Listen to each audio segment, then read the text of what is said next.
The A Show, where smart is the new sexy. And now, April Hunter.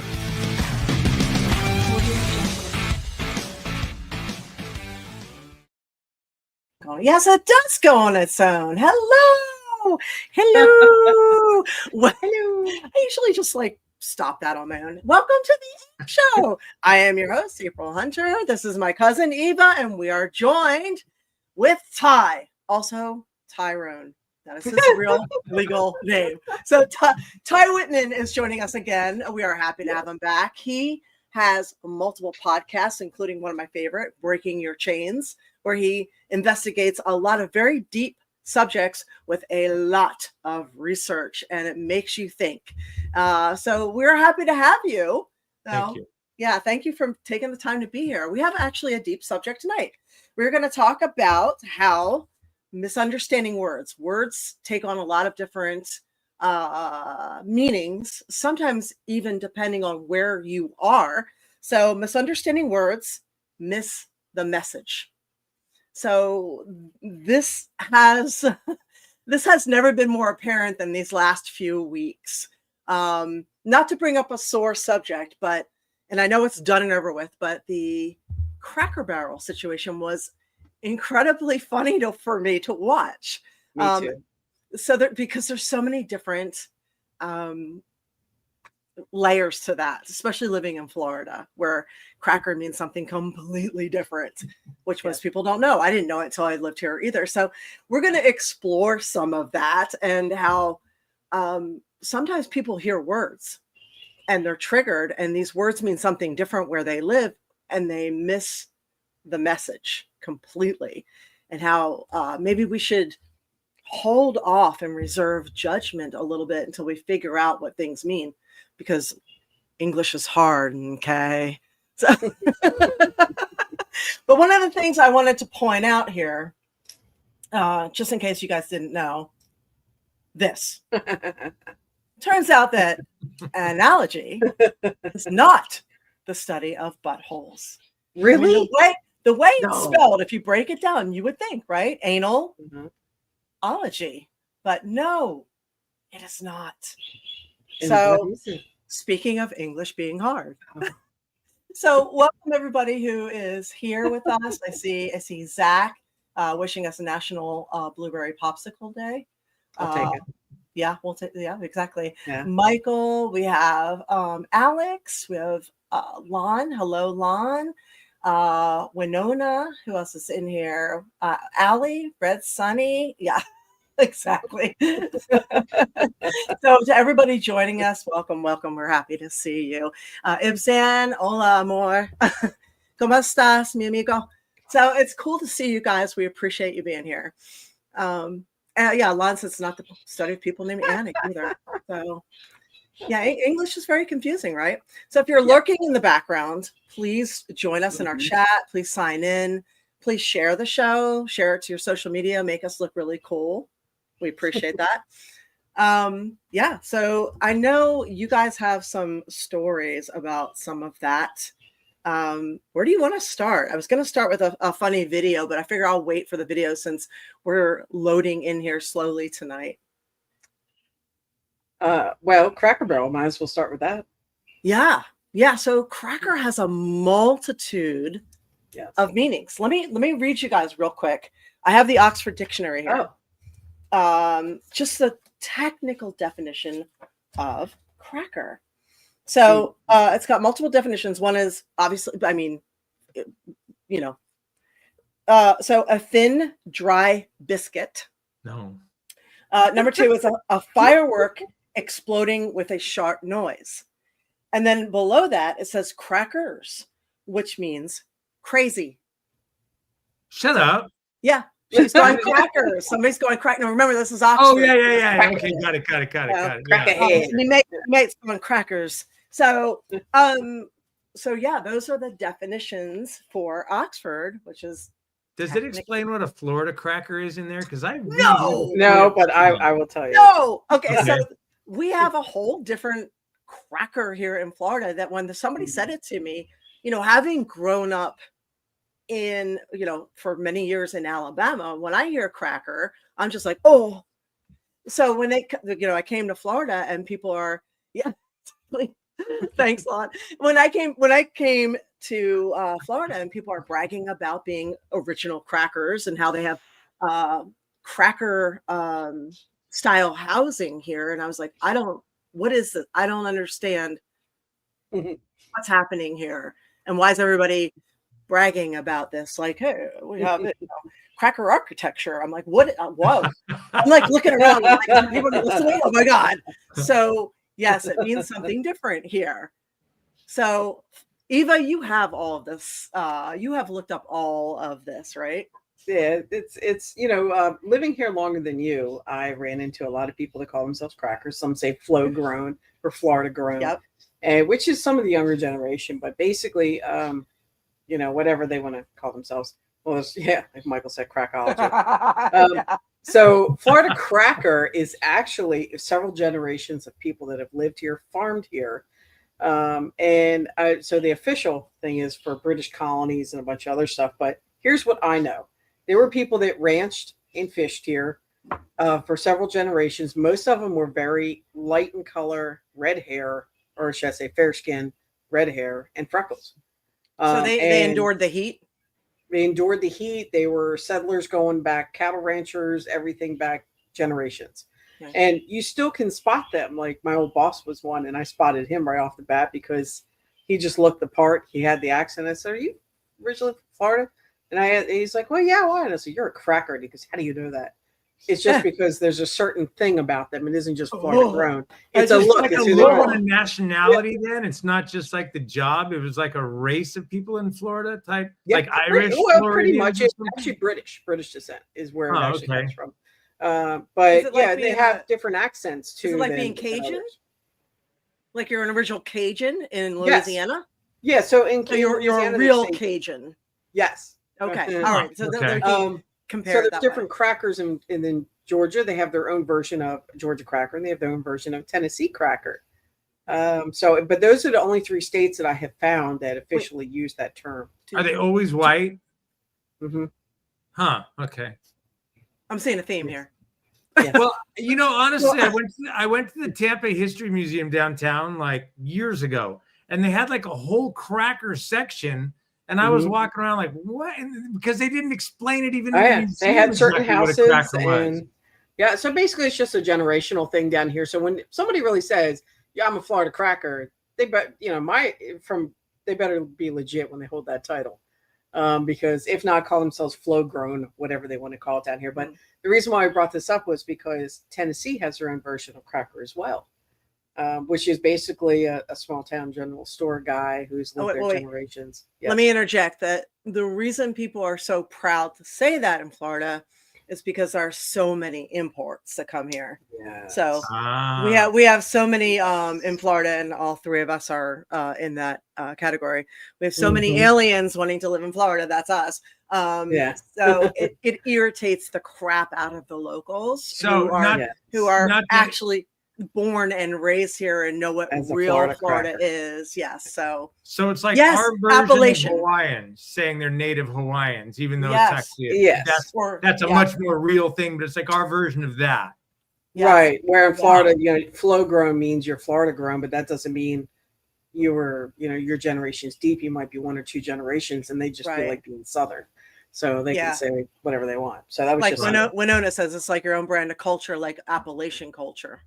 Huh. Yes, and in Tennessee, there's not just a Florida or their Tennessee version cracker. That I know people that they call themselves ridge runners, and they are people that live in the mountains for generations and moonshine and things like that. I know those boy, people. they know the difference. Yeah. You don't mistake them either, and they get very insulted.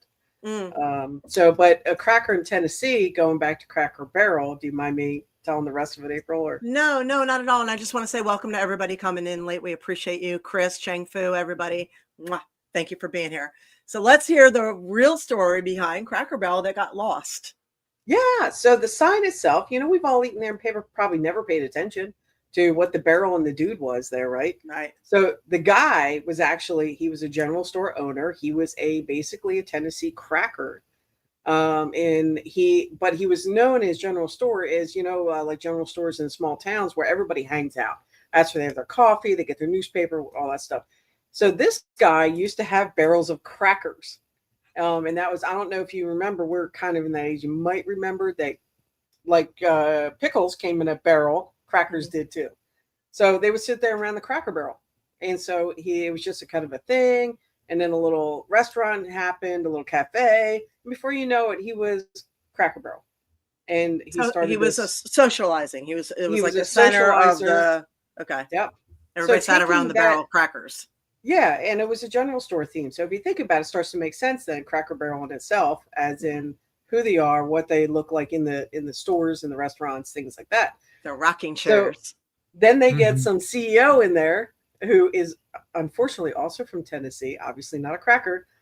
And they change the logo, take the original owner out, take the cracker idea out, and do all this. And boom, in one day they lost $94 million.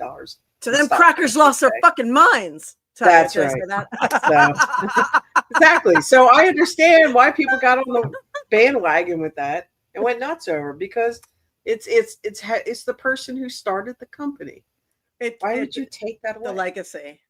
The legacy. So he was Wendy's actually a cracker, and he had barrels of crackers in his store, right? Yeah. But did he name it after himself being a cracker, or after the barrels of crackers in his store? It was basically the barrel of crackers.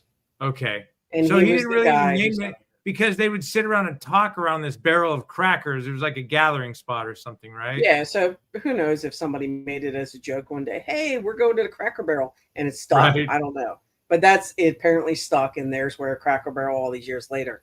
So not only do they take the logo away, then they take away everything inside the store as well. They didn't just change the sign. They're remodeling everything to white looking, plain walls. Yeah, corporate. They corporate whitewashed everything. It sucks. Bullshit. So the same thing kind of happened. I mean, like, because people like, that preserve the legacy. Same thing happened with Aunt Jemima. Right. And the Indians too, the whole thing. Like, they feel like there's always like some Karen that steps up and says, oh, this is so offensive. And I'm telling you, like, white people are their own worst enemies. Like, nobody hates white people like white people. It seems like they're just full of shame and full of hate for themselves. I don't understand it. Like, they're just destroying their own culture. So they come up and they're like, oh, this is so terrible, we have to remove it. And like, I know a lot of Native Americans, and they're all like, leave it alone. That is part of our legacy. And the same thing happened with Aunt Jemima. So like the story of Aunt Jemima, like I'm looking at it. You know that story? Did you look it up? I've heard it before. Yeah. So do you know it? You want to do it, Eva? No. Oh, what, the Aunt Jemima one? Yeah. Yeah. No, you're better at that one than I am on the history of it. Okay. Well, I'm Nancy Green. She was somebody who worked in a kitchen, and it was her face on the box, her image, and that was the way her family was. It was a preservation of her image. They wanted it that way. And when she was removed, they got upset. This was part of her image. So people thought that they were doing the right thing. It turns out this was part of her whole legacy. So even if the person, the family's not involved anymore, I would think if I owned a business that I would want to keep that culture alive, because that's what brings people in. Yeah. Yeah. I would. Yeah. So Wendy's took away the daughter, Wendy. She was on the sign. KFC wasn't a real thing. Colonel Sanders was never a real guy, though. No, but he was the face of the. Right, but there was never a real Colonel Sanders in real life. He was a created logo. Yeah, but, that's true. Was I the only one? I'm curious about the people listening, because I don't pay any attention to the news at all. And all of a sudden, everybody was worked up about Cracker Barrel, and I'm like, who gives two craps? To me, it was just an experiment, and another experiment in how they can get all of America worked up over something. I honestly didn't care if I had a choice, I'd say the one before, but I'm not going to be like, I'm selling my stock and never going there again. Because I didn't get it either. Are the pancakes still going to taste good when I go there? That's all I really care about, you know? Oh, and Allie says that Colonel Sanders was a real person. I would have to say that too, because I thought he was too. Yeah, in Louisville, I remember seeing seeing the statues, right? He died in 1980. So thank you, Allie. I could swear he was not a... No, I think he was. I'm having here he is. Yeah. Yep. Yeah. Huh, okay, my bad. He was a fixture in Louisville. He was born in 1890. Yeah. Yeah. All right, my bad. Yeah. Well, he lived a long life then. Yeah, he was a U.S. Army. And when was he born? He was Indiana, 1890. Died in 1980 in Louisville, Kentucky. Okay. So yeah, I was gonna say I'm pretty sure he's a real person, but you guys were so quick to say he wasn't, so I was like, maybe I'm wrong. I was sure he wasn't, and this is what happens when I come on your show without any research. So, and welcome everybody showing up late. Cool, awesome dude, War Demon. Thank you for being here, Chris. Cool. Yeah. So he was, and you know, it's funny. Where did it go? When it says there's always people who get offended by something that it doesn't even concern them, which is a special level of jackass. Which is, you know, I would agree with you. I didn't get all hung up over this, but it did inspire this podcast. Yeah. How people do take a word. Now, another definition for cracker is someone who has cracked the whip, and it alludes to slavery. So Cracker Barrel has become, for some, especially in like deep South states, if they don't know the background of Cracker Barrel, or they are raised to only know one version of that connotation, they might think that he was a slave owner, he cracked the whip. So this is what I'm talking about, how there was a knee-jerk reaction that involved, you know, racist, right. That did not seem to be accurate, because they did end up in putting the logo back on and apologizing, the whole thing. So there was a lot of uproar, you know, as I say, there was much to do about nothing. I'm more irritated that they put the logo back and apologized. I'm not. Yeah. Because everybody getting worked up because they think it's the cracker related thing. If anything, tell people it's got nothing to do with that. I like the old logo better, but the fact that it was even a big deal, you know, I don't think it was as much as the logo as it was that they were redoing everything inside as well, because it wasn't even going to be a grocery store anymore. I like the store when you first walk in. I haven't been to Cracker Barrel in a year, but I like when you first walk in and you get like the Twix bars that are this big, the candy bars, and you know what I mean? Yeah, I love the country store. But my point is, really, it's not about anything other than the fact that depending on your location, even a word could have a different definition for you. So we get hung up on words and we miss the message. We get reactive to words or triggered to certain things, and we don't understand the bigger story going on. And our language at this point has been so manipulated on purpose. Half the time, these outrage things are driven on purpose. I mean, shortly before the show, I saw a comedian who landed in England. England's been cracking down on even social media postings. Their free speech is done. If you criticize any of their government, they've been arresting something like 22 people a day based on social media posts. They've outlawed even speaking in pubs about anything going on in the country. So they arrested, I believe, it was Irish. I think they arrested an Irish comedian with 5 armed police officers for 3 social media posts criticizing the government. It wasn't even like a real, you know, it wasn't even something I would have written probably. It was like they put him in jail. They put him in jail. And it's like, so the language is getting more and more manipulated. Now, these are elected officials. We elect these people. And for those who are tuning in later, rewatching this, thank you for rewatching. I appreciate that. But we elect these people globally, wherever they are. You know, if you're in England, you're electing them in America, wherever, Trinidad, you know, wherever. So why are we having that taken away from us, the ability to critique the job that we have given them? So the language is being manipulated, the laws are being manipulated to create reactions. And quite honestly, we have to be careful, because a lot of it is they're working us a lot of times on anger, racism, to just piss people off. And there's also a lot of funny examples of these types of things too. Like you have a funny story. So I mean, we have to pay attention and understand that a lot of what we're seeing, you know what I'm saying? A lot of what we're seeing is manufactured or created. Definitely. Well, there's also what Brian said too. There's also the whole issue of where you're raised and social background, because views shared in formative years can be hard to change unless the individual is open-minded. There is that. Yes, exactly, Brian. So this is a call to be more open-minded. Somebody told me a story actually when they took Aunt Jemima off and I need to change my thing. This is blocking my boobs. I did another podcast where I needed to have that out. I don't need to have that out. You guys know where you can find me, patreon.com. Yeah, I did one for England the other day.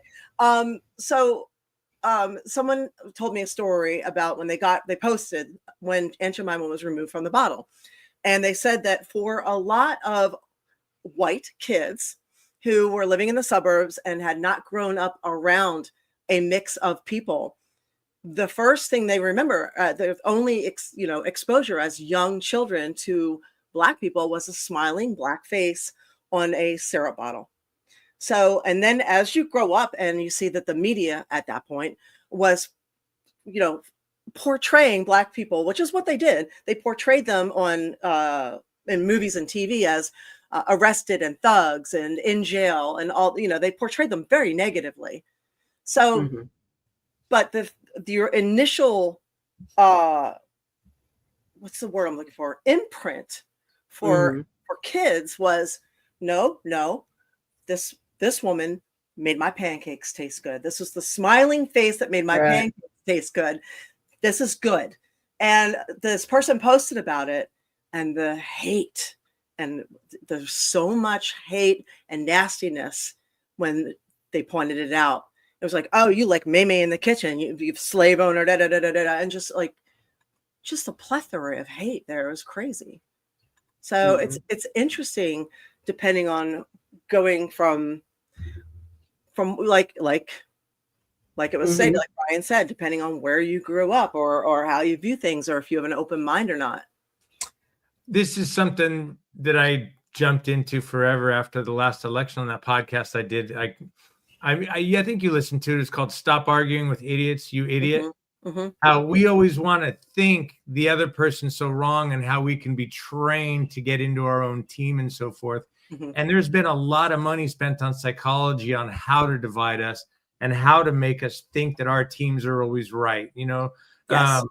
Republicans, algorithms too. Yeah, Republicans look at Democrats and go, oh my God, they're so stupid. Why do they think that? But Democrats sit there and think the same thing of Republicans. And before we call everybody names, we should wonder how people are made to think that way on both sides. And everybody thinks that of moderates. They're like, you guys can't choose a side.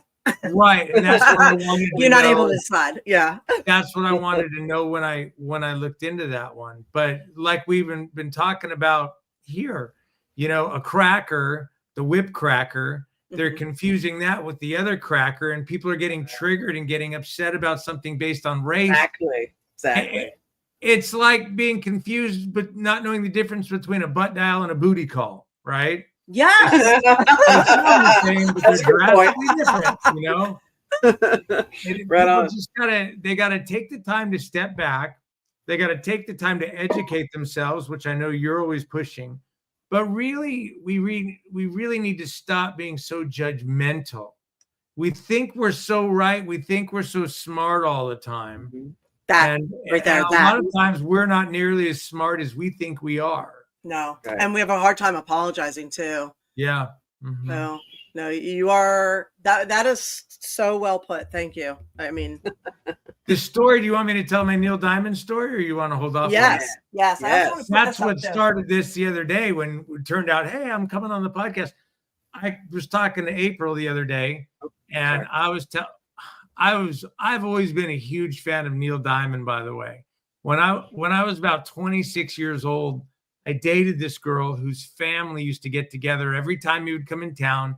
They'd go to the concert. I had to get dragged to that concert, tooth and nail. Had no desire to go. Sat in the audience, and that was one of the funnest concerts I've ever been in my entire life. Because is that the Sweet Caroline guy? Sweet Caroline. Yeah. From the opening note in that concert, everybody stood up and danced, and it was just a love fest. I will. There Sorry. you go. You would have killed Neil Diamond if you were there. Good thing you weren't there. I think he was old. He was pretty old at that time. But yeah, he was like my parents' generation. However, he sings some really cool, uplifting songs. And I've always been kind of mad at him about this one song called Cracklin' Rosie, right? And let me read you why. I got the lyrics, okay? Well, you got to sing it first. You got to sing a little bit. I am not going to sing. Come on, I just did that stupid shit. You got to do it too. Yeah. You do that stupid shit all the time. I'm not. You don't want to hear me sing. Wait, what was the name of the song again? Cracklin' Rosie. And yeah, hang on. Yeah, you know the song. Cracklin' Rosie, get on board. That's how it starts. You don't want me singing. I got you back. I got your six. Cracklin' Rosie, get on board. We're gonna ride till there ain't no more to go. Taking it slow, and Lord, don't you know? And here's the part that always pissed me off. We'll have me a time with a poor man's lady. And I'm thinking, fucking Neil, you asshole. Just because you're rich, you think you can go take anyone's woman that you want. And then the next line, hitching on a twilight train.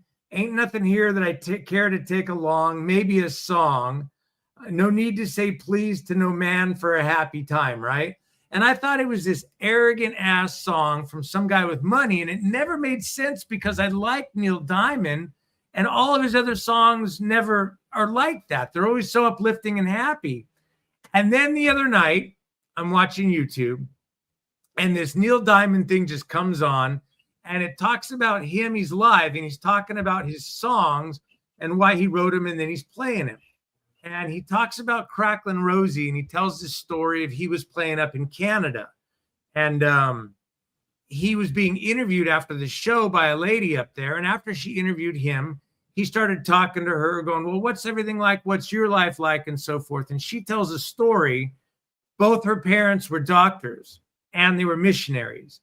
And they would go around all these poor places around the world, and they would doctor to the very poor people in these places. And one place they went to, it was a reservation. I don't know where this place was, but there was a very high proportion of men to women. There were way more men, like 75% men, 25% women in this place. Good for us. I mean, it's right top of Saskatchewan. The guys would all go out to the bars on the Friday night, right? Mm-hmm. And there weren't enough men. I mean, there weren't enough women for the men to meet women. So a good portion of these men would all go home alone every night. But what they would do is they'd go to this place. They're not going to meet a woman. They leave. And there was a little bar on the corner. And on this place, they sold this old, really, really cheap wine called Boone's Farm apple wine. I don't know what it was. This wine you all know what that is. Was called Cracklin' Rosie. And people would take this wine home and get drunk. And that was their woman for the night. And so he sings this song. He goes, I want to write a song about that. So the song isn't about a woman. It's about a cheap wine as a replacement for a woman when you went out to the bar and couldn't meet anybody. And that's then when you listen to the same words, Cracklin' Rosie, get on board. We're going to ride till there ain't no more to go. Just getting drunk, right? Taking it slow. And Lord, don't you know, will have me a time with a poor man's lady. That's the wine. I'm going to get drunk. I'm having a good time. This is my lady for the night. I'm the poor man, right? So I bought this cheap wine. And then hitching on a twilight train. Ain't nothing here that I care to take us along. Maybe a song. And so he's talking about getting drunk and having a good time by yourself on this cheap wine because he couldn't meet somebody. And I was telling April, I said, my God, all this time I was like kind of mad at him about writing that song. And now it just instantly, with Understanding, went from being one of my least favorite songs of his to one of my favorite songs of his. But how often are we all guilty of doing that about so many things? Yeah. You know? Can I found the song. Yeah, play it.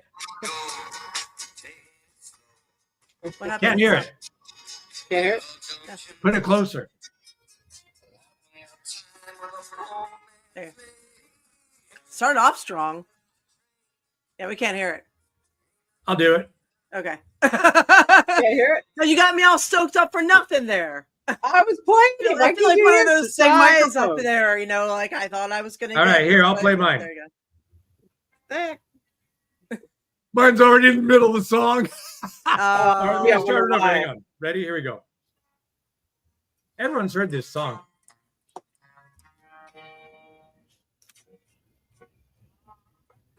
Can't. It's got to be the No, mic. yours is just as bad. Can you hear it? No. It's got to be the way the mics are. Yeah. It's right on the mic. Can you hear it? I was doing the same thing. I had all the way up. I wonder if there's a way they block it because of Background noise. Probably, yeah. Come to think of it, you probably don't want to put it on anyway because Yeah, we'll probably YouTube get kicked off YouTube YouTube. gets they get real upset about that kind of stuff. if Wade was here, I'd sing it with him. No, you just sing it. Just sing it anyway. Just sing it. My God, Just no. do it. Just do it. I was gonna do it, but you want to hear Neil Diamond. You don't want to hear who's the guy I sound like when I try to sing. He's made millions of dollars too, and he's made millions as the worst singer in history. They just made a movie about him. Who's the guy? Oh, The little guy Bob Dylan. Oh, yes, that guy. I was talking to Pam the other day, and I think if I'd have grown up He is terrible, confidently isn't he? singing, I probably could have sang. But I've never been confident about singing, so my throat tightens up when I even try. Oh yeah, War Demon. Twitch is the same, probably worse than YouTube. Huh? You know what? At this point, I don't care how bad I am. I just like Gangnam singing. Style. Yeah. I just Do it like then. singing. Oh, you don't know the song though, right? What? Do you know the song? Which one? Cracked on Rosie. I don't know it. You said everybody knows it. I don't know it. How many people Why not? in the booth know it? Gangman song. That guy's worse. No, I Really? like that song. Screw y'all. I like that happy Korean guy. Gangnam Style. Yeah. I Yeah. love that song too. Oh, Wait, me. tell, Okay. tell me you never tried the Gangnam dance, Eva. What? Tell me you never did the dance. Gangnam Style? No. Shut Yeah. up. Nah, that wasn't for me. It was weird. I don't I know. love There's that something stupid about that song. dude. I've Yeah, never he made danced. it big and he made $1 million or millions. That's what when you were talking about Bob Dylan, I automatically went to that dude. I remember And people. I remember the far right losing their minds when he got invited to the White House. I think Obama was in at that point, and they're Yeah. just like, "Oh my God!" They invited what do you call it? Somebody from Korea there. It was like, okay, he's a Well, pop What's the star. slang Weird term Al for a Yankovic Korean? to me. Huh? Is there a slang negative? No. term He for was North Korean, right? He was a North Yeah. Korean. I think so, yes. So he was a communist. You know what? There's one Who thing I cares? really believe. I 100% agree with Trump on. What the heck's wrong with us all trying to get along? I feel We that. invited North Korea to the White House. That's a good step in the right direction, as far as I'm concerned. I think Dude, we all should get along. I don't know if we can all get along. That's part of the No. reason why we no, do but these we can podcasts. try. Does anybody want to get along? It's funny. I War Demon always reminds me of this. Peace sells, but who's buying? That's a I'm Megadeth, buying. No one. Megadeth lyrics, and it's like it's so it seems like people only are happy when they're complaining, when they're fighting, when they're Mhm. there's like it seems like there's a marked emphasis to do whatever it takes. And right now it seems to be language because they what use the people media want. and That's what people propagandize do, us. but is that really what makes them happy? That's what makes them miserable. Like I said, there's been a lot of psychology spent on how to make us miserable and how to divide us and stuff like Yeah. that. And we fall into Money, these money. traps Yeah. so easily. Hey, just look at give 'em this, you drugs. guys. I want to show you this. A friend of mine sent it to me. In French, in Francais, you don't say "I miss you." You say "tu me." Can't even say that. "Tu me manques" or whatever, which means you are missing from me. So, Mhm. how cool is that? That is cool. It's really cool. I like that. You are missing from me instead of "I miss you." I dig Oh, that. Speaking me of too. language, yeah, I always remind people this. Like, we in English, we only have one word for love. So you love your children or you love your spouse the same way you love a slice of pizza. Yeah. Sorry. Even sign language has several different ways to say love. That's a different, you have like friend love, you have, romantic love, but English is just one love. That's it. Just one. Like, When I love It that is sad. song. I love that song. And I love my children. Mhm. But then there's Equally, the same amount. I love my children and I love that song just the same way. when I was putting together the Choose Love podcast, Mhm. that's what Gary asked me. He said, "What kind of love are you talking about? Are you talking about your love for your wife, your love for your children? Are you saying some people love ice cream? You know what I mean? Some Yeah. people love their work?" And ultimately, I just said, I'm talking about all of them, because you Mhm. can't lump that whole positive feeling. There are different variations of that positive feeling, but yeah, there's a it's song very for good. that too. What's that? Loving positive feeling. There's a song. That's a song too. Is it? Sing it. No. Come on. See? Come on. Nope. Tell me Come to on. sing it. Come on. Nope. I don't do that. Yeah, with all the That's not my copyright thing. stuff, you have to sing everything. You can't play a song. That was the weird thing that we were literally like, you could hear yours loud, right, Eva? Oh, I had it way up. I could Yeah, hear it was mine loud too, but for it a wasn't second. coming. That's really weird that they've got the technology to do that. It's probably a safety thing. Yeah. Mm. Yeah, Kind of cool, I was actually. looking it up. You got that loving feeling. That's what I was thinking of. Oh, yeah. Oh, okay. So you've lost that love and feeling. Top Gun. Whoa, love Yes, and Top Gun. feeling. You've lost that love and feeling, and it's gone, Probably can't hear it. gone. That's a song you got to join in on. I'll sing that one with you. You I mean, didn't join in. I was just That's singing. more You the didn't merrier join in. song. Yeah. Stop playing it, Eva. You're gonna get us in trouble. No. Hey, at least you heard it. Okay. Anyway. So this is interesting. Speaking of words, I love this thing. I don't know. It's called the Daily Word. So if you are sucky at the Bible like I am, it gives you like a thing every day, so you can try and study it. Not that I'm of no religion, but I like to learn about all of them. So today's was it was funny. Wait, no, sorry. This was a couple days ago. This was August 31st, but I knew we were doing the show, so I saved it. And it was about words. So this is a quote. It said, "My child, be attentive to my words. Do not let them escape from your sight. Keep them within your heart, for they are life to those who find them and healing to all their flesh." And that was a Proverbs quote.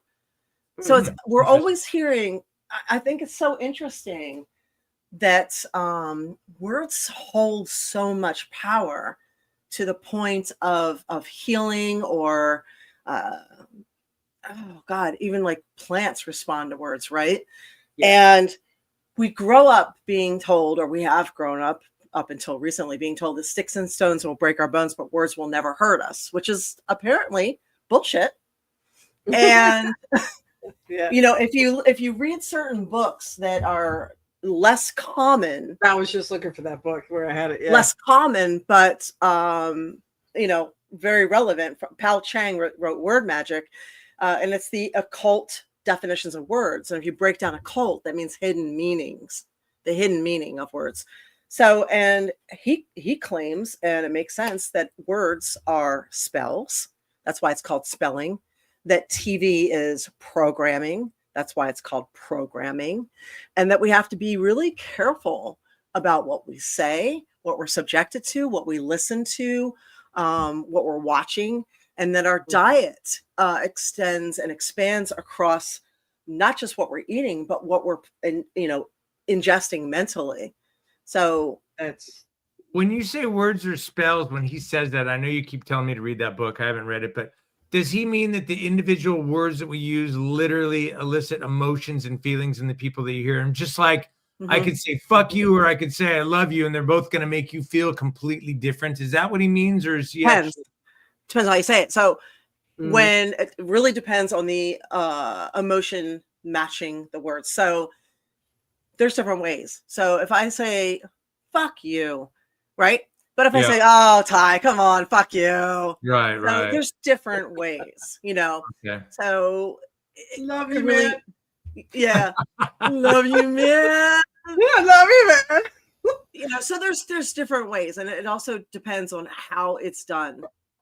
Right. So I will thank you. So yeah, it really, it's something to pay attention to. So these words matter. How we say them matters. Other languages, carry different contexts. Like here's an interesting tidbit that most people don't know. Slavics, Slavic people, the Baltics, the Ukrainians, all the Eastern Europeans, Slavics. The word slave came from Slavic. They used, so many people, eons ago, used the Slavs to do their work, that they took the word Slav and turned it into slave. So if you get the mental image when you think of slave as, like boats coming in from Africa and Americans here and picking cotton, this is, something that happened everywhere worldwide. And the word slave originally came from the Slavs. Do you have that video as well when you're done there? I do. It is a 2-minute video. Okay. Or do you want to just explain? It's interesting. I mean, I can play it. It's hard to rewind on Instagram, though. You want me to try it? Yeah. So while you're the video, basically, and I know it might be hard to understand, so you may have to go back and watch it or find it, but that it explains in very good detail about how America is not the only one that has had or slaves and abolishing, and how it's still going on all over the world. But they're changing our language. White versus black. Yes. They're changing our language and they're rewriting history, and we need to be aware of that. That's what she's warning us about. It's an interesting video. Are we even the most recent example of it? You hear about the diamond mine? No, they're still doing it.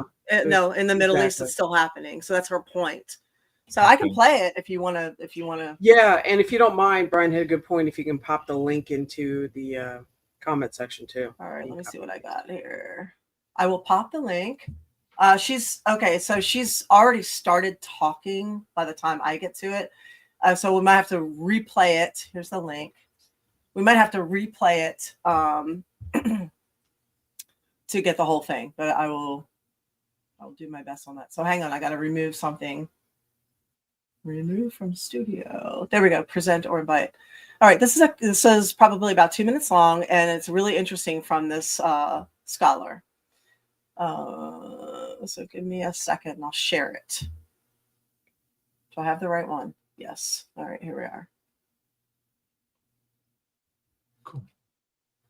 1.7 million people remain enslaved across Arab states, from bonded labor to forced marriages. The kafala system still chains migrant workers in modern servitude.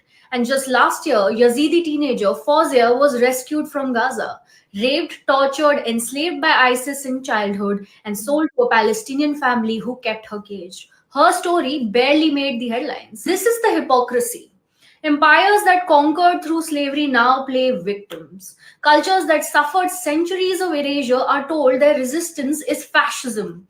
Truth has been hijacked by petrodollars and politics. So ask yourself, why are some slave trades remembered and others erased? Why do we obsess over one empire's sins while whitewashing another's? History isn't one-sided. Truth isn't selective. And if we keep letting outrage be dictated by oil, money, and propaganda, we'll stay blind and manipulated. The biggest lie of our times isn't fake news. It's revisionist history backed by selective outrage. We live in a world where Western imperialism is painted as the great evil, while Islamic imperialism, which lasted longer, spread wider, and destroyed more cultures, is either forgotten or excused. The white man is branded the oppressor, the brown man oppressed. And we watch as Western liberals line up to protect causes that are Trojan horses to weaken their own democracy. I am a brown person, and for millions of us whose ancestors bled under 1,000 years of Islamic conquest, that story is a slap in the face. Take slavery. When you hear that word, what comes to mind? Ships across the Atlantic, white masters, black slaves. That's the story drilled into us. But here's the truth you're never taught. Another slave trade existed, longer, wider, often more brutal. From the 7th century onwards, Arab Islamic empires enslaved 17 to 20 million people over 12 centuries. Not just Africans, but Hindus, Persians, Armenians, Greeks, Slavs, Turkic tribes. Women were trafficked in staggering numbers. Arab traders preferred 3 female slaves for every man, for harems, concubinage, and domestic work. Men, often castrated, half died from operations. That's why Arabia never developed large black descendant populations. Not by chance, by design. But let's hear it from the Muslim world's most celebrated medieval traveler, Ibn Battuta, who wrote about it himself. In Mali, he saw caravans of 600 enslaved women bound for Morocco. In Anatolia, Christian girls sold in markets. He bought slaves in Greece and Bengal, casually noting their price and beauty. And in Afghanistan, he explained why the Hindu Kush mountains bore that name, because Hindu captives froze to death crossing them. The West abolished slavery. Arab nations, many never truly did. Today, 1.7 million people remain enslaved across Arab states, from bonded labor to forced marriages. So we saw that part. So that's why it's important to make sure that the language doesn't become something that we're not allowed to speak anymore, like what we're seeing in England, and why we should not be reactive, why we should not be separate, why we should not be fighting each other. Can I comment on that? Oh yeah, please do. First off, I love that girl's accent. I almost tuned her out because I just kept trying to talk like her. What are you doing? You know, every time I hear the accent, I love to do it. But I will say 2 things. I understand the point about slavery and how it gets triggered. However, 1776 was 250 years ago when this country was founded, right? The Civil War was maybe 150 years ago. The lady that lives above me is 94 years old, you know, and then I looked it up. It was 1964 when white people and black people could use the same restroom. I was born in crazy, right? Right? Crazy. So it's easy to go, well, slavery hasn't been around, but it hasn't been not around that long too when you think of things. You know, my dad was alive when the guy that created the plane died, right? We think of things in terms of our life and everything before was so long, but in this, it's not that long. And so we point out slavery, but there are still black people alive today that were not able to use restrooms. I remember a friend of mine, and when he was in the military, my dad went into a restaurant with his friends and they wouldn't serve one of their friends. So they all got up and left the restaurant, right? But that's during my dad's lifetime. And I got you beat. I got you beat. I have you beat too. Yep. My high school. That's my point. My high school in Alabama, the black prom was on Friday night. The white prom was on Saturday night. Holy shit! My high school. So that's not what I'm saying. I'm not saying this didn't exist. That's because they didn't want the white people dancing to be embarrassed. Maybe. They had to Oddly enough, the band was black for the white prom. Really? That's unbelievable. That happened to your prom. The music. They'll take the music. But that seriously happened to your prom. Yeah. That was. I mean, there was. And so when people bring up slavery, I don't think they're necessarily talking about slavery, but they're lumping it all together. What she's saying, she's not talking about this necessarily. Again, I think we're triggered by the word slavery, right? And we're missing the message. That's my point. She's saying that the history is being erased, and it's being convoluted so that you're not believing what's actually happening. We're not allowed to speak out about the massive invasion that's happening right now globally with Islam. And it is happening. Because if you speak out about it, it's happening everywhere. If you speak out about it, you're a phobic. Mhm. And you're totally okay to trash the Christian faith. That's fine. Exactly. But, right. Yeah. Mhm. But so they are changing history. They have changed history. They're not allowing people to speak what they're seeing, what's happening, and they're reversing what's actually happening. That is my point. How Right. are people supposed to have a free society if they can't talk about things going on? Now, at the same time, when slavery was happening, they were not allowed to speak. They were beaten. They were killed. So, are we? What are we going to learn? Are we ever going to learn? Look, like Ali said, of what's going on in England right now. It has become a totalitarian state. Canada is heading that way as well. Canada has now banned people from being in force. It is a $25,000 fine if you want to go hiking, even on your own property, if your own property has a forest. Yep. Now, these countries, these Western, free, beautiful countries that have been great, fantastic countries, are banning free speech. They're putting people in jail. They are, prison. They are levying fines on them. They are changing history. They're removing words. They are changing definitions. This is happening. And meanwhile, they're opening borders and letting in entire third world countries. They were doing that to us too, until it stopped.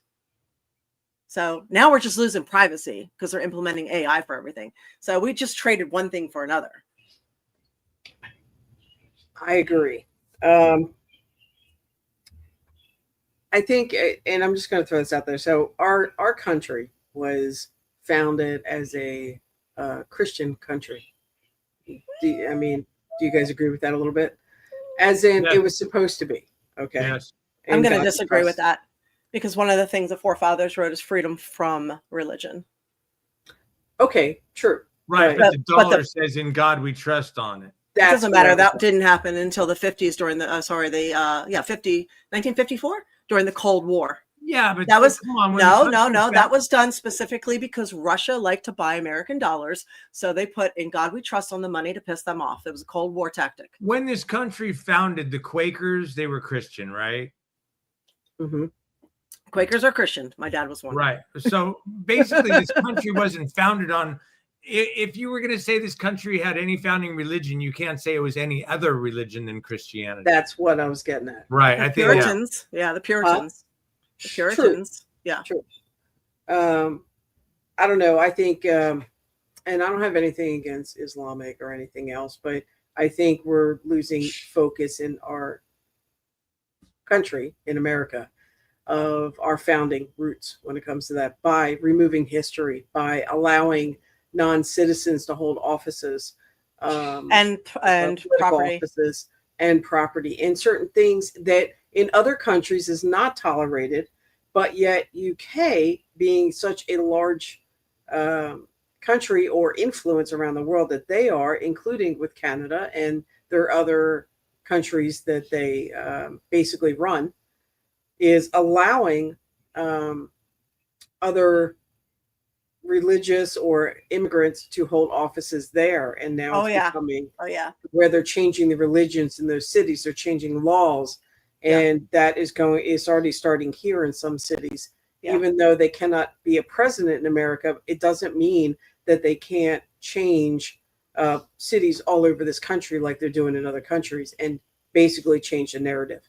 And that is the long game, to get in, infiltrate through politics and hold offices. And I'm trying to say that's how Rockefeller did it. Way. You sit on the board. You sit on the boards. You get into the offices. You infiltrate through all the city and state politics. You start running everything from hospitals to charities, and that's how you do it. And that's how England did it.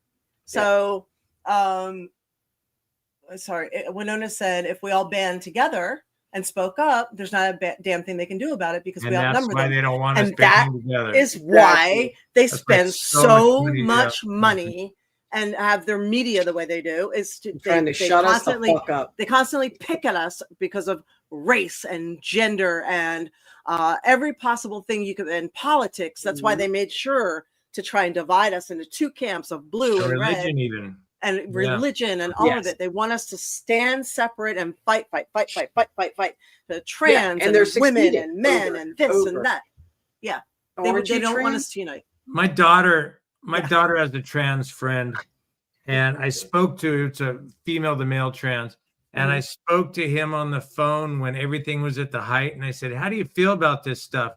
And he was like, this is the most irritating thing because it's the worst for our whole entire community. Like the trans community hated the men and women sports thing that everybody was making a big deal, because instead of just saying, leave us alone and talk to us like we're human beings, the media takes things over the top specifically to inflame the hate, to inflame the conversation. Fan it. Yeah, they're just going to fan the flames. And they always use people. They use, and thank you, Brian. He says, divide and conquer. They use a group of people. They use Black people. They use women. They use, gay and lesbian. They use transgenders. They use the people with autoimmune, because you wear a mask and you have to get your vaccine. They use a group of people to push their agenda. And then after they push that agenda, they throw you out to the trash like an old tampon. They don't care. Is COVID a thing in the news again? Because I see people wearing masks all the time, and I don't follow them. Whatever. I don't know. Use Why the spray. Are people wearing masks around? This is the time of year where the kids go back to school and everybody gets sick. Use the povidone iodine spray. You can get it on, you can make it too, by the way. But yeah, you can get it on Amazon. You just do pew, pew, and you are covered for 6 hours. And you don't have to worry about a mask. You don't have to worry about anything. I've been using it for a couple of years. It is wonderful. And a mask really protects other people around you, not you from getting it. It's more, if you're sick, to not give it to somebody else. That, in my opinion, is the time you should wear it. Every time I see someone with a mask, I stay away from them, because then I think they're sick. They're sick, probably... Right. Unfortunately, there's still a lot of that from COVID time, where they think the other way around, that it's going to save them from the person sneezing next to them. No, especially because everybody has bad mask etiquette, and they take the mask off the rearview mirror or out of the purse or pocket. It's dirty. Their hands are dirty. They put it on their face. They go into a store. They touch things. They hand the dirty card. They're doing their dirty phone. Then they take their dirty hands, take their mask back off, hang it back up on the rearview mirror, or stuff it in a pocket or purse. It is disgusting. It'll actually make you sick. You will never see a surgeon handle a mask like what that. Orifice is ever. It's your nose is your where the biggest chance you're going to get sick. Yeah, right? Nose and mouth. Yeah, nose and mouth and your and then touching your eyes. You're just putting your dirty hands all over your face. Don't do that. Yeah. Can I say something real quick? I don't know if it's exactly on topic or off topic a little bit, but we've been talking about words. You brought up the word magic. And when we did the word magic thing, we also said feelings matter, right? If I say fuck you out, emotions that go with it matter, right? Yeah. And since we are talking about religion, I know you said you didn't want to get into this, but I do want to say it really briefly. I did the Choose Love podcast, and it was choose love every time. And although I didn't say it at all during the podcast, love in the back of my mind was what God is, Yeah. And I've never gone to church until about a year ago. I started going to a Christian church, and that happened after I did a podcast, the When Words Fall Short podcast, that talks about how sometimes, as important as words are, sometimes you need to let words go and take your feeling. And for a lot of people, including me, there are words in the Bible that are just like, what the, you know what I mean? They can really challenge your faith. Like in the Old Testament, talking about if your wife's a virgin and you find out she's a virgin on her wedding day, take her to her father's porch and have the town will stone her to death. There are things like that. And my whole point is, I want to say is sometimes it's important, as magical as words can be, sometimes feelings are even more important. Mm-hmm. And when I started going to church, what really helped me connect was knowing when to let go of things and just focus on feeling God. And when I started actually doing that, going to church, worshiping with other people, not getting hung up on the things in the words that didn't make sense, but focusing on the feelings of it.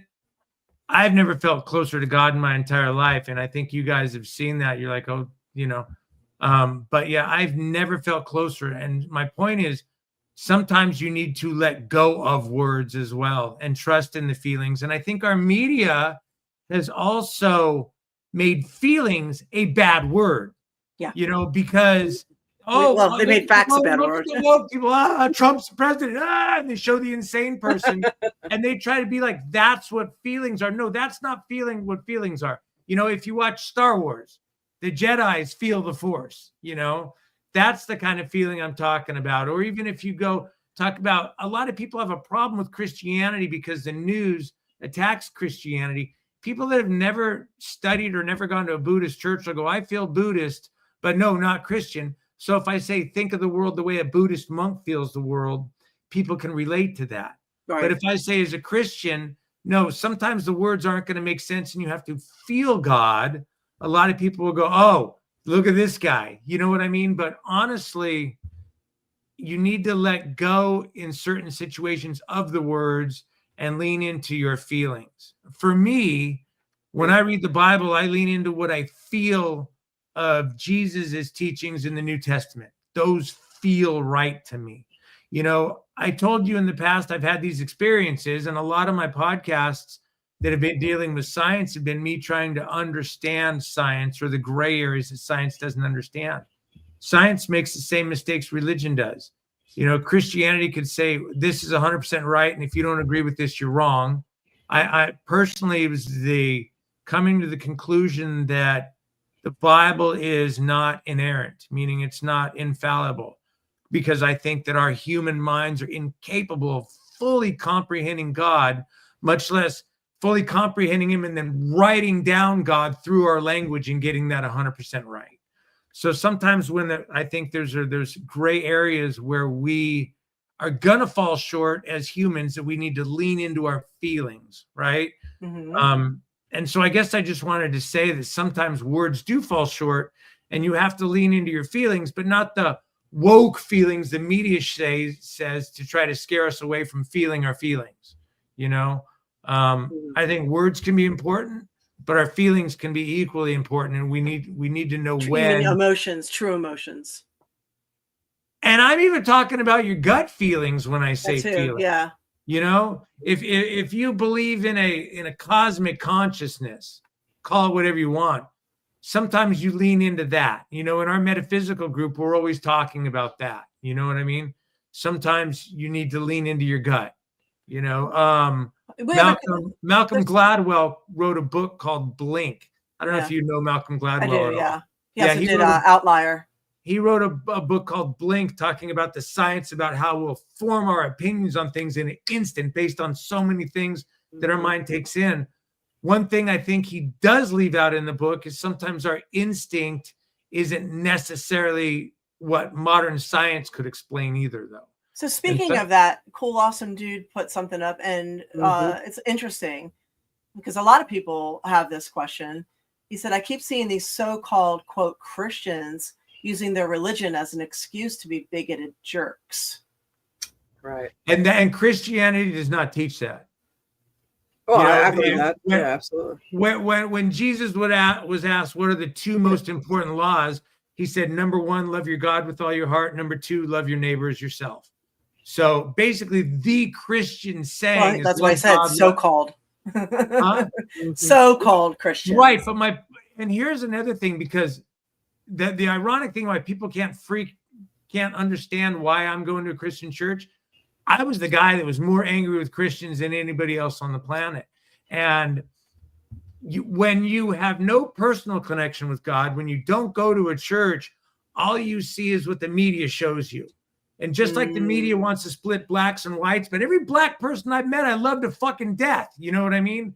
And I don't care if they're Muslim or not. We get along great. The media never wants to show people getting along. My point is, media will use religion to split us up, just like they do everything else under the planet. So they'll show you the bad sides. Not every Muslim is a terrorist either. Okay, so let me point something out. Cool Awesome Dude says, I see that crap on Twitter a lot. One of the things you have to remember, and you may not have been here for our previous show, 50% of what you're seeing online now, and it's been this way for a while, is AI. Is bot. So yeah, they're AI bots. So they are programmed to inflame anger and keep division going. So they're all over the place. They're in accounts, they're in comment section, they're on the YouTube, they're everywhere. So there is a 1 in 2 chance that what you're seeing on Twitter or Blue Sky or YouTube or Instagram and all the comment section and some of the just regular accounts is not real.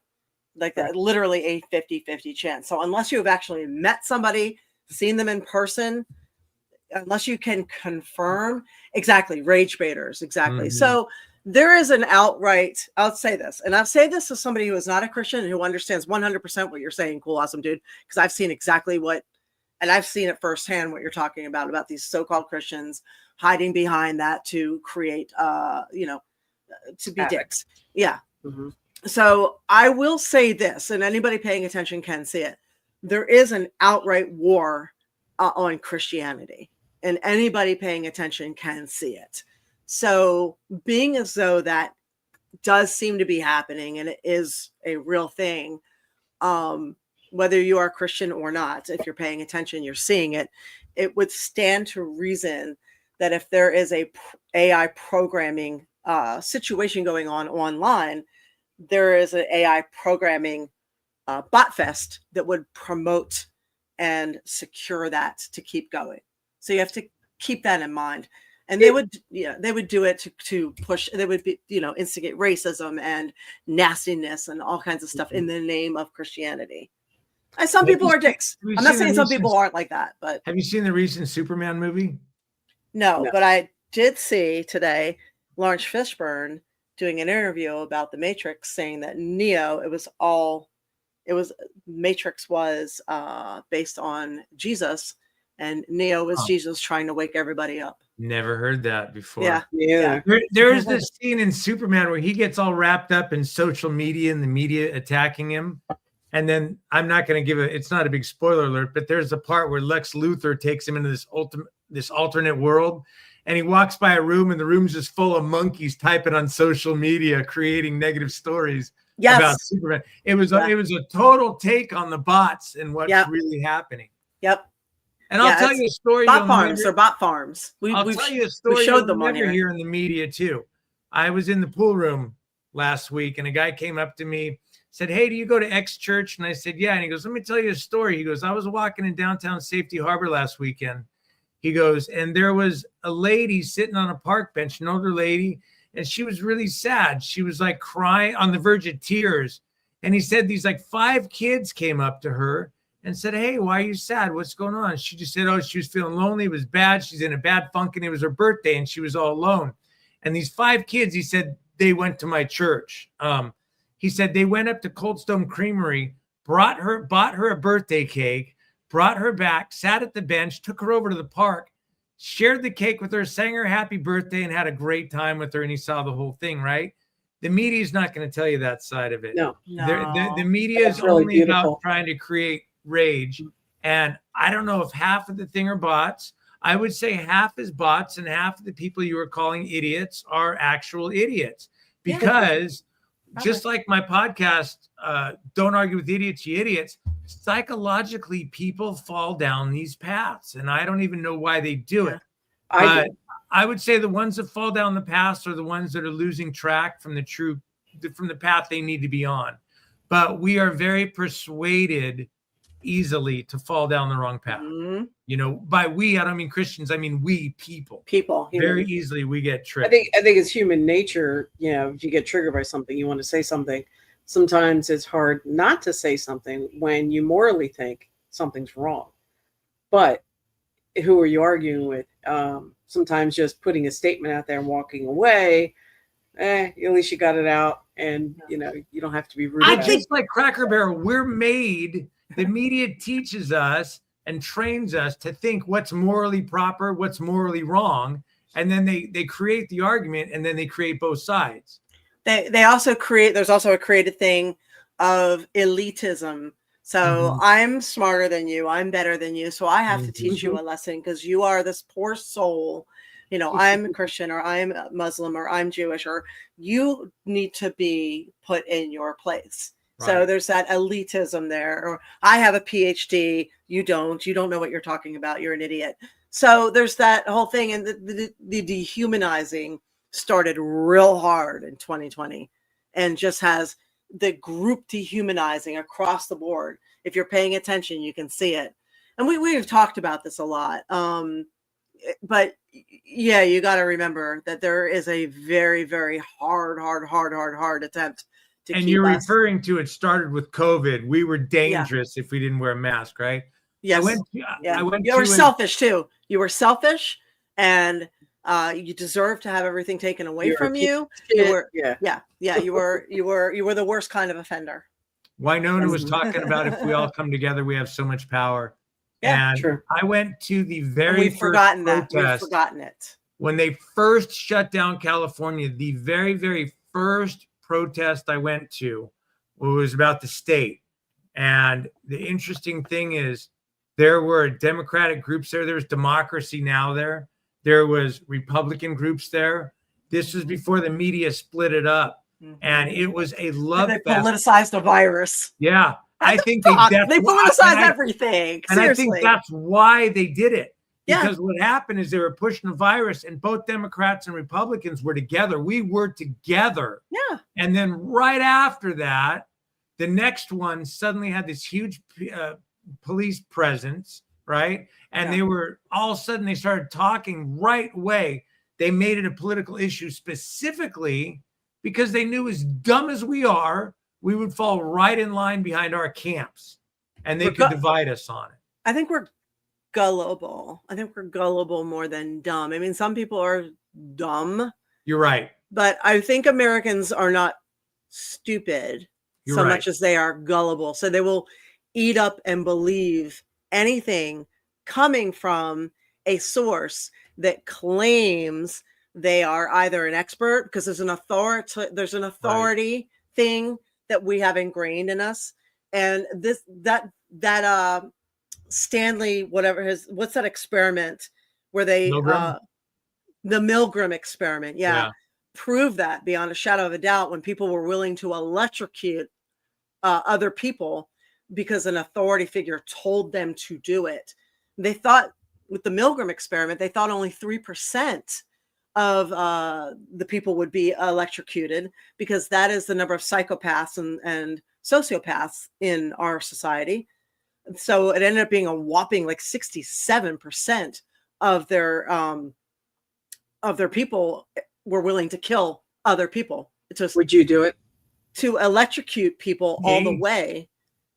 Well, I'm telling you, both of you. If you were one of the ones, you know me, I'm the first one to say no. Everybody says no, but if you were one of the ones that freaked out about people not doing what you felt they should be doing because an expert said this group of people should be doing it, if you were one of the people who backed that so-called expert, you would have been one of the ones that hit the execution electricity. And a lot of people don't realize that, because 67% comes from somewhere, and that is the majority. So a lot of people are like, no, that wouldn't be me. Yes, the fuck it would be you. Yes, the fuck it would be you. You're 100% right when I said dumb. That was the wrong word. Gullible is the right word, because then it's not even, you could almost say victims, because like I was saying, our government spends so much money on how to trick us. It's like when we go see Chris Angel, we don't know how he did the trick. Yeah. You know what I mean? The government spends just as much money on showing us magic tricks. Yeah. And we don't know how the trick is done, so we all fall into it. You talked about the Milgram experiment, but I did a whole podcast on the top 8. The other one is, have you learned about the learn helplessness experiment?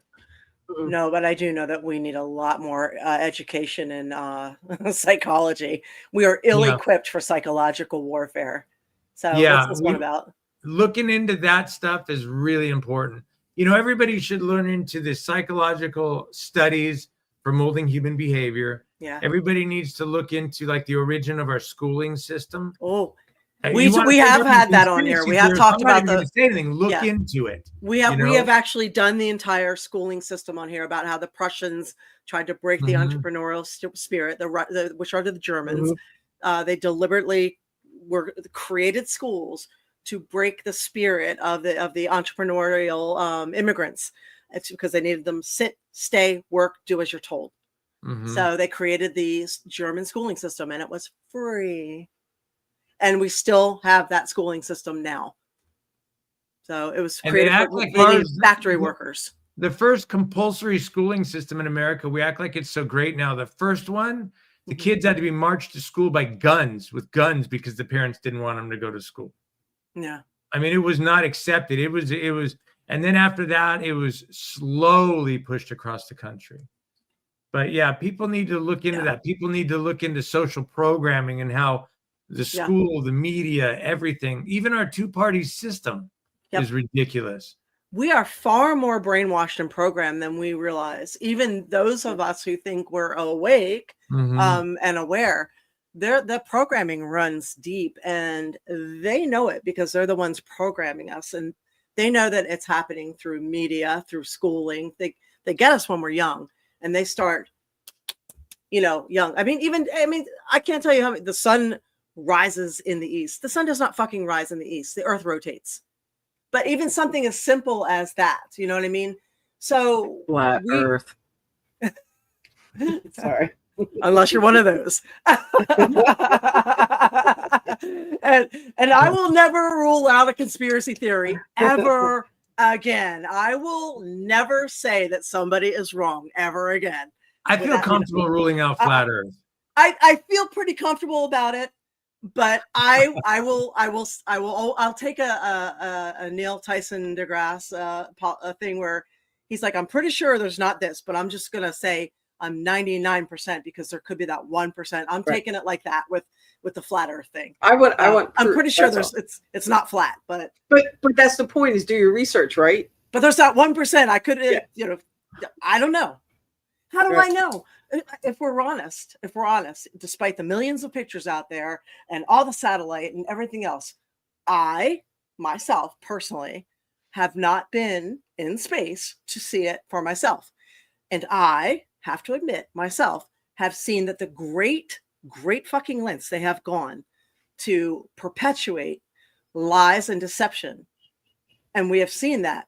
We've seen it as recently as why COVID. would every other thing around us be circular and we can see him spinning and through telescopes? I agree. We're not. I 100% agree. We're this flat square. I agree with you. I'm just saying that there's a I could be wrong. I would admit that. You're not wrong. I know I'm not wrong, but but I could be, and I will reserve that 1%. So the more I learn, I realize the less I know. So go ahead. No, I was going to say, Wardy Bean's got a good point. Could you imagine if there's an alternative universe to ours? Actually, I do imagine that, and I believe there probably is. Yeah. So, Science agrees with the multiverse idea that there's an infinite number one. That's their explanation for not understanding the double split experiment. Yeah. Oh, because we have a multiverse that exists. But there's no way God can exist. But a multiverse of a million different universes, that's totally fine. Right. I love it. That the science can't explain a lot of things, and they'll quickly label pseudoscience until they don't, like germ theory, Right. But I love science. So I do as well, actually. I want to share. I was gonna say I want to share something with you guys too, real quick. Yeah. That this is the happy video. The guy said, "When you get fed up and frustrated," I'm going to share this with you and see what you guys this think. video. Yeah. Now it might be started partway through, so we might be having to do the thing we did before. So if that happens, I apologize. Nope. Be happy. Be happy. Yes. I love that song. There we go. We do. Here we go. And your work, it changes with you. A tangible dream with moving pieces that's equally as tragic as it is beautiful in a physical, emotional, and spiritual way. I don't seem to be able to control most of it, but I can choose how to perceive it, which kind of makes it all feel like a test, because that simple tweak changes the game entirely. But it is hard to keep your spirit up here. Yes, it's full of so much wonder. It is. It's just so confusing on so many different levels that it ends up feeling like a maze I'm trapped in. And even though we're given these amazing brains here, like you get your own personal universe inside your head, I have to learn to stop thinking to get clarity so that I can connect with where I came from, which feels like a complete delusion. Like I'm lying to myself because you really don't know it. That's like, you forget. It all seems so real, but it gives me an overview, right? And that big picture view reminds me that this is all just temporary and precious. And so I started to become grateful for each moment I have here. So much so, I wish I was here more than just a day. I wish I could be here for an entire lifetime. Because I want to tell you the best story when I get back home. So here's what Okay, here's one of the tricks that I do to get excited about life again is I imagine that I just arrived here on planet Earth. And I only get one day to experience this dimension and this feeling spaceship. And I got to go back tonight and put on a show for my soul family. And they're like, tell us what it was like. And just imagine describing what it's like to swim in the ocean, what it's like to see the sunset, what it's like to do anything, you know? You're like, okay, gather around. It's like a painting, right? But it's 3D, and you co-create it with your choices and your movements and your words. Yeah, it changes with you. A tangible dream with moving pieces that's equally as tragic as it is beautiful in a physical, emotional, and spiritual way. I love his happiness. I know. I want to see him skating down in Clearwater. There probably is somebody down there we just don't know. Yeah, right. So sorry, I know that started in the middle, and I should have led up to it and be like, "Oh, this is how you appreciate the days again if you're having a hard day." So yeah, beautiful Yes. and tragic tangerine dream. Exactly, Brian. I'll take that. I'll take that, Brian. Yeah. More people, you know, and people laugh about the inflatable dinosaurs running around and stuff, but guess what they're doing? Living in the moment, smiling and enjoying life, right? Why not be an inflatable dinosaur or an inflatable sun? Alex Sanson, where was that? If I had to guess, I'm going to say California. California, look. Yeah. I don't know. Okay, No, Ty, if it was where in do you think it California, you'd have was? tripped over about 4 homeless if it was California. Oh. Let me live the dream and think that's what Beaches California down by looks Santa like. Monica down there are just unwalkable. Oh, Yeah. that's, okay. Now well, we're gonna find out let's where it's pretend at. it's California. Yes. So Yes. yeah. So how do you, it reminds me of it reminds me of this meme I saw, or really it's a book somebody wrote, and one of the pictures in it was anybody can slay a dragon, but wake up each day and love humanity over and over again. That's what a real hero is. Well said. Right on. I like it.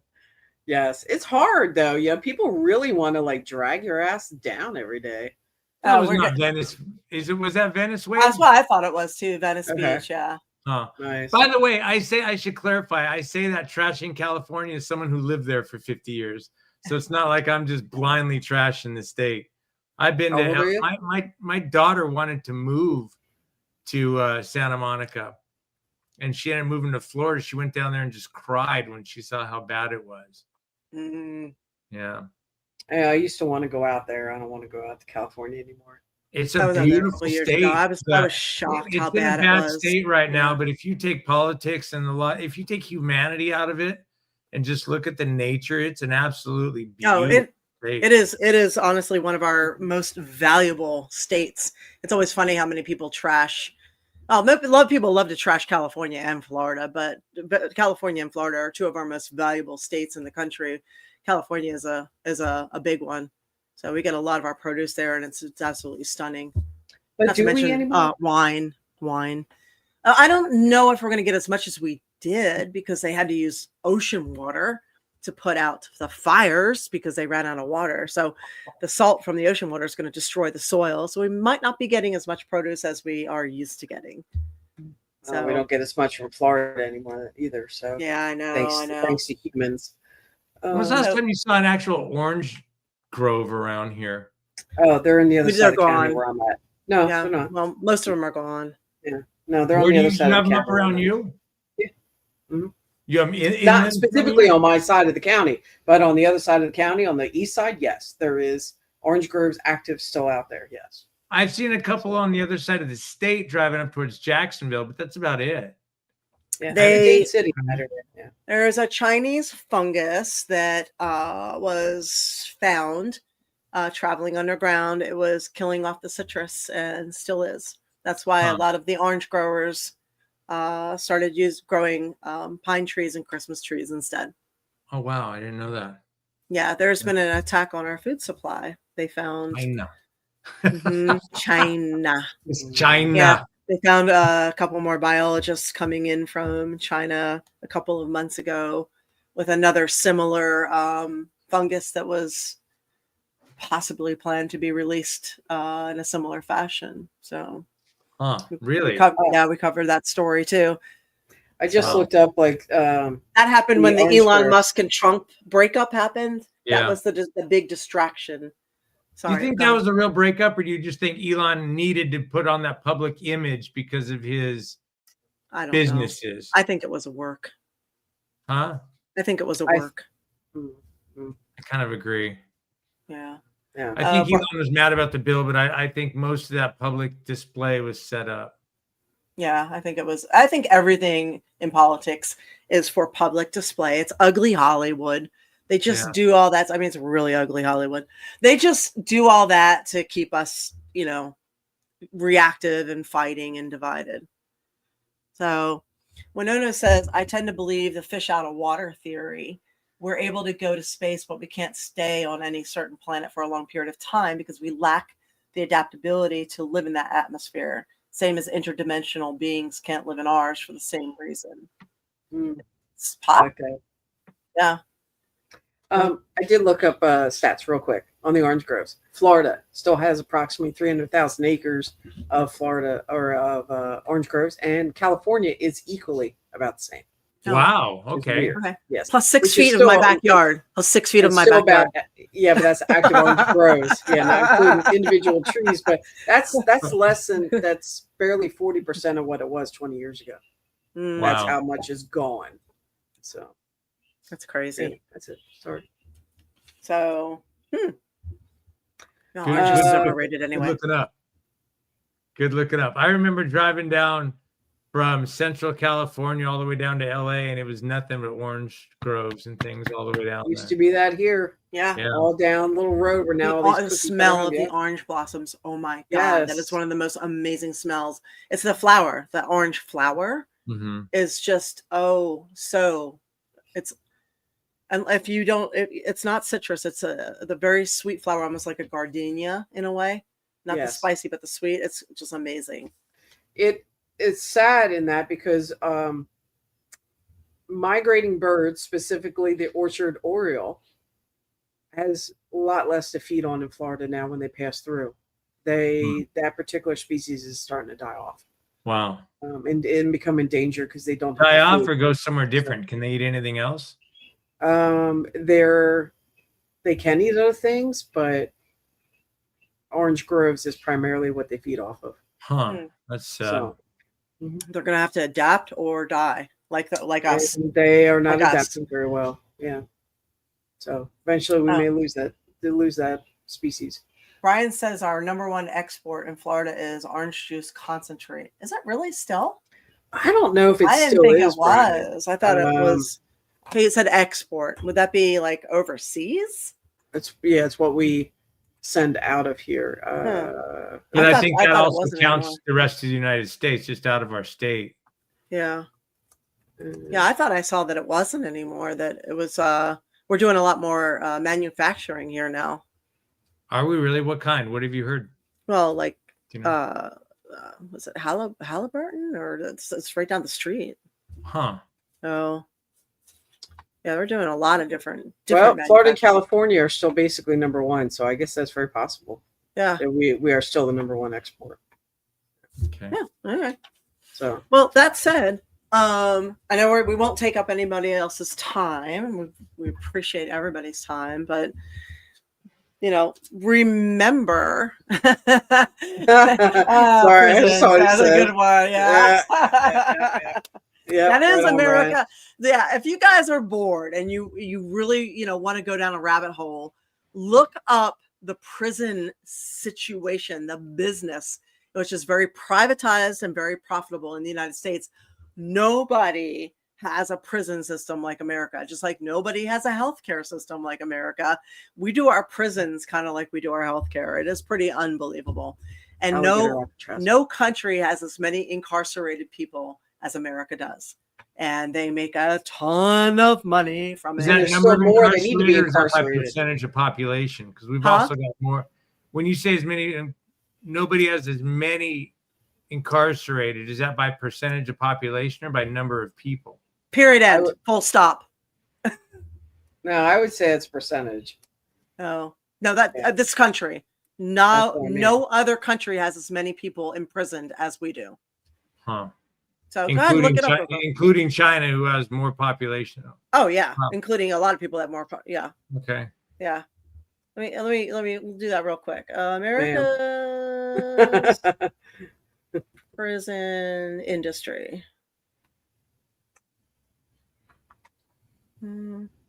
Sorry. Okay, here we go. Incarcerated rates by country, 2025 World Population Review.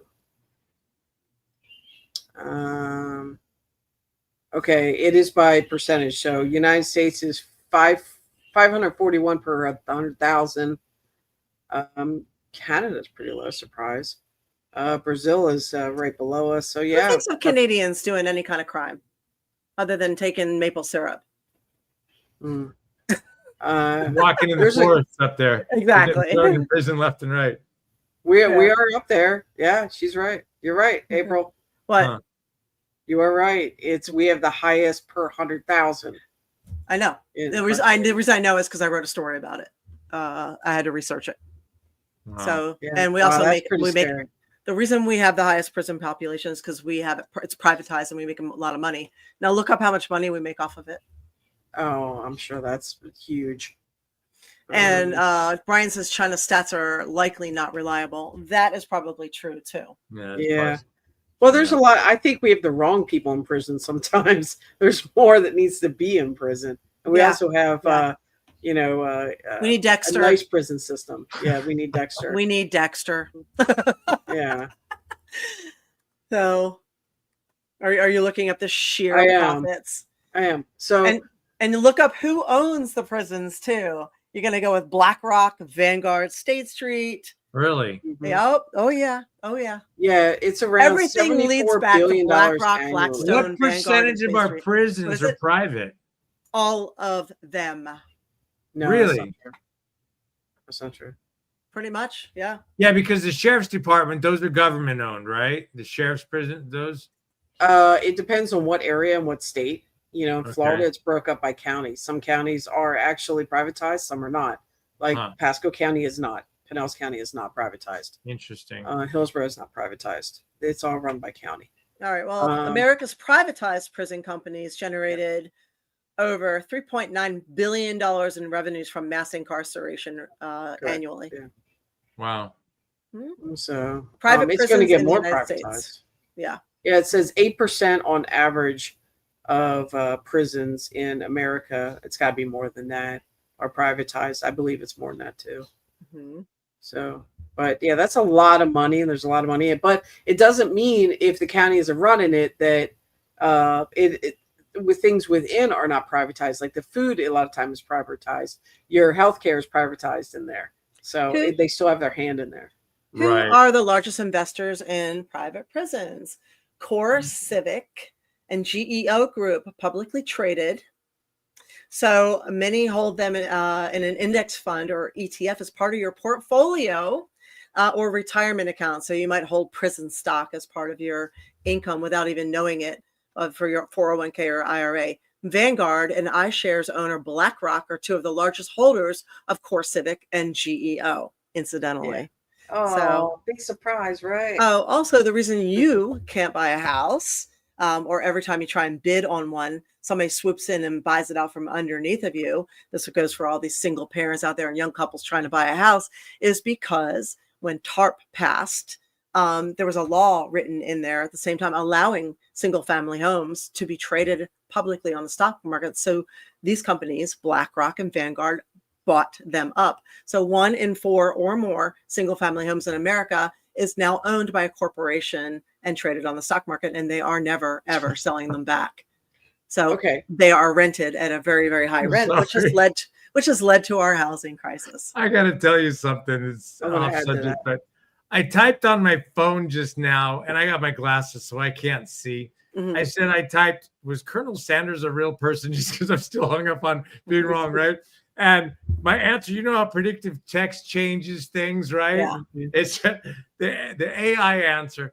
By the way, was it you that told me, or someone else that said one of the big danger with AI answers is it doesn't know how to answer? I don't know.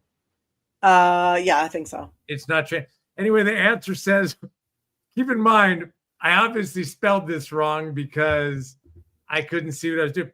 No. And now I want to be this for Halloween. No. Cornrow Sanders was not a real person. That name was likely a humorous or mistaken reference to the real Colonel Sanders, the real-life founder of Kentucky Fried Chicken. Well, you got your answer. Cornrow Sanders. There's no Cornrow Sanders. Although now I love the thought of it.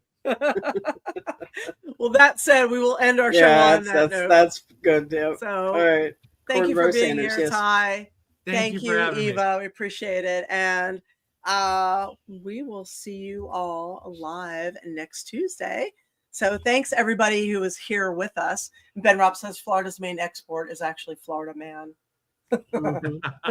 Hey, I don't think we can be busted on about Florida Man anymore, with Florida leading the way for the last couple of years in intelligence and common sense. Yeah, no shit. You know, hell has frozen over when Florida is doing the right thing and setting the tone for the rest of the country. There's something wrong there. There's something really, really wrong there. I agree. It's something real wrong. So you know where that comes from, right? What? So I've heard what I heard the Florida Man really comes from is every state has as crazy as we do, but we don't have the protections for people that get arrested for things. So it's a lot easier for the news and people to search up crazy arrests in Florida than it is in other states. That's why they can find these Florida Man articles that are just off the hook all the time, because there are protections for incarcerated people in other states that make searching those things. No, we just celebrate it. We embrace it. We're just like, fuck it. We embrace it. We love Florida Man. Yeah, we love Florida do. Woman. Yeah. If you go to Google or any search engine in Firefox and type in Florida Man and you pick any date, August 31st, 2012, Florida Man, an article will come up about a Florida Man issue or something happening on that date. There is one for every day. And we love it. We love it. It didn't help that when they came out with synthetic drugs, that it was making people really get crazy down here. Yeah. So anyway, check out April. Wait a minute. Hang on. I got to do it. Let me see if it comes up. Florida Man 2012. August. Florida Man. It's coming up wrong. Hang on. Florida Man. Let's say August 12th, 2012. I just type in the thing. Oh, yeah. Here it is. Florida Man says he was fired for daughter's cancer treatment. Florida Man survives lightning strike, spider, and snake bites. Florida Man sentenced to 24 years in prison after conspiring to kill an undercover police officer as a down payment for murders of a federal judge. Florida Man facing charges for trying to poison his ex-girlfriend. Florida Man sprays woman with roach spray, breaks out nunchucks. That's my favorite. My favorites are the Florida Men eating human faces. And, breaks out nunchucks. So, go get him. All right. Thanks, you guys. We appreciate you. We love you. Mwah. Thank you for being here. Thanks, You can find April. me Thanks, on Eva. Appreciate it. patreon.com, April Hunter, and you can find Ty on breakingyourchains.com, and Eva is on Eva D Spirit 1. Thank you for being here. We will be back next Tuesday. Hopefully you will too. Have a great night. Mwah. Flex them. Yeah, we will flex them on out of here.